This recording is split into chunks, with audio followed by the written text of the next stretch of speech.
दोस्तों आप लोग अच्छी तरह से जानते हैं कि ग्राफिक डिज़ाइनर के लिए ग्राफिक डिज़ाइन के अंदर इस्तेमाल होने वाले जो सॉफ्टवेयर एप्लीकेशंस हैं वो इंतहाई इम्पॉर्टेंट हैं। अच्छा, अक्सर लोगों को ये मसला आता है कि जब वो as a beginner in softwares को इस्तेमाल करना शुरू करते हैं और जब इस्तेमाल से पहले इंस्टॉल करते हैं परचेज़ करके, तो अक्सर उनको ये कन्फ्यूजन आती है कि ये कौन सा वर्जन है सॉफ्टवेयर का और इसके अंदर पता नहीं क्या है क्या नहीं। तो आपकी ये जो सॉफ्टवेयर के हवाले से कन्फ्यूजन्स हैं उनको मैं इस लेसन के अंदर दूर करने की कोशिश करूँगा। मैं आपको इस लेसन में बताऊँगा अडोबी कंपनी के बारे में, उसकी हिस्ट्री के बारे में, जिसने अडोबी इलस्ट्रेटर और अडोबी फ़ोटोशॉप जैसे ज़बरदस्त ग्राफ़िक्स बेस्ड सॉफ्टवेयर जो हैं वो इजाद किए। और इसके अलावा हम कुछ बात करेंगे अडोबी के जो डिफरेंट सॉफ्टवेयर्स हैं उनके वर्जन्स और उनके पैकेजेस के हवाले से भी। तो चलें शुरू करते हैं। अच्छा, सबसे पहले मैं आपको थोड़ी-सी हिस्ट्री बताना चाह रहा हूँ जी अडोबी कंपनी के हवाले से। दोस्तों, अडोबी जो कंपनी है ये 1982 के अंदर 2 लोगों ने, जिनके नाम हैं जॉन वार्नक और चार्ल्स गेस्की, इन्होंने ये कंपनी स्टार्ट की थी। इससे पहले ये ज़ेरॉक्स पार्क नामी एक कंपनी के अंदर जो है वो जॉब करते थे।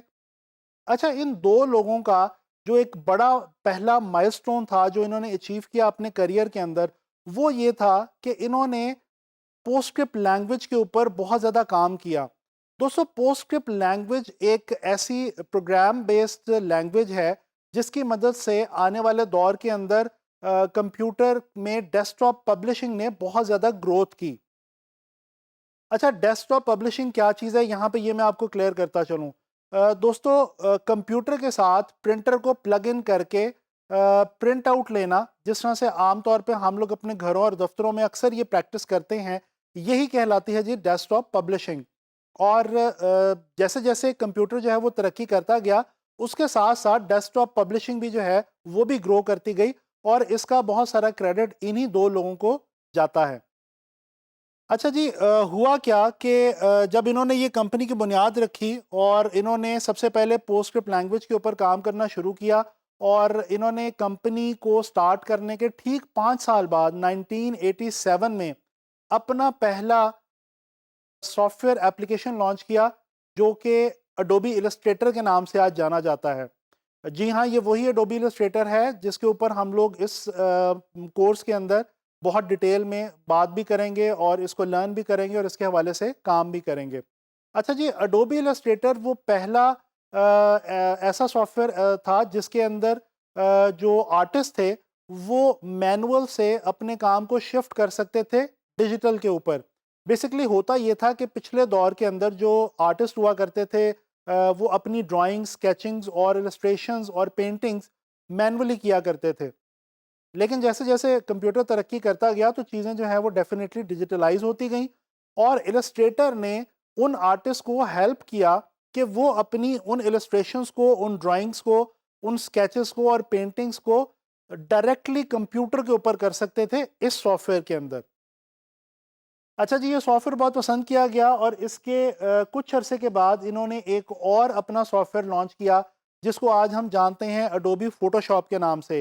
अडोबी फ़ोटोशॉप भी बेसिकली सबसे पहले इसीलिए लॉन्च किया गया था कि वो फ़ोटोग्राफ़र्स जो कि पहले मैनुअली अपनी तस्वीरों को प्रोसेस करते थे, डेवलप करते थे डार्क रूम के अंदर और प्रिंट करते थे, उनकी वो सारी जो हैज़ल और प्रैक्टिस थी उसको ख़त्म कर दिया गया, और उसके एक सॉल्यूशन के तौर पे, डिजिटल सॉल्यूशन के तौर पे अडोबी फ़ोटोशॉप को लॉन्च किया गया।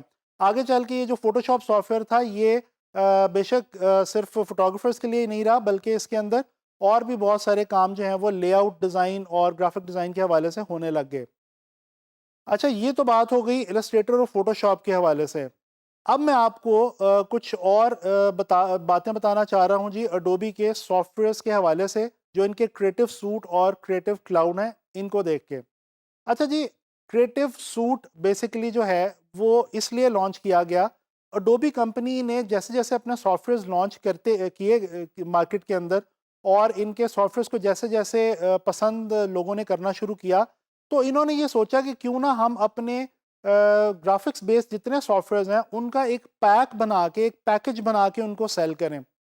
तो लिहाजा इस तरह से ये हुआ कि डेफ़िनेटली कंपनी का रेवेन्यू भी बढ़ गया, और जो यूज़र्स थे यानी कि डिज़ाइनर्स, इलस्ट्रेटर्स, फ़ोटोग्राफ़र्स, उनके लिए ये आसानी हो गई कि पहले उन्हें हर सॉफ्टवेयर अलग-अलग इंस्टॉल करना पड़ता था, लेकिन अब वो इन तमाम सॉफ्टवेयर्स को एक पैक के तौर पे क्रिएटिव सूट के नाम से जो है वो इंस्टॉल कर सकते थे और परचेज़ कर सकते थे। तो जो पहला क्रिएटिव सूट लॉन्च हुआ वो था CS, या उसको CS1 भी कहा जाता है। इसके बाद CS2, CS3, CS4, CS5 और फिर जो लास्ट क्रिएटिव सूट अडोबी वालों ने लॉन्च किया वो था जी CS6।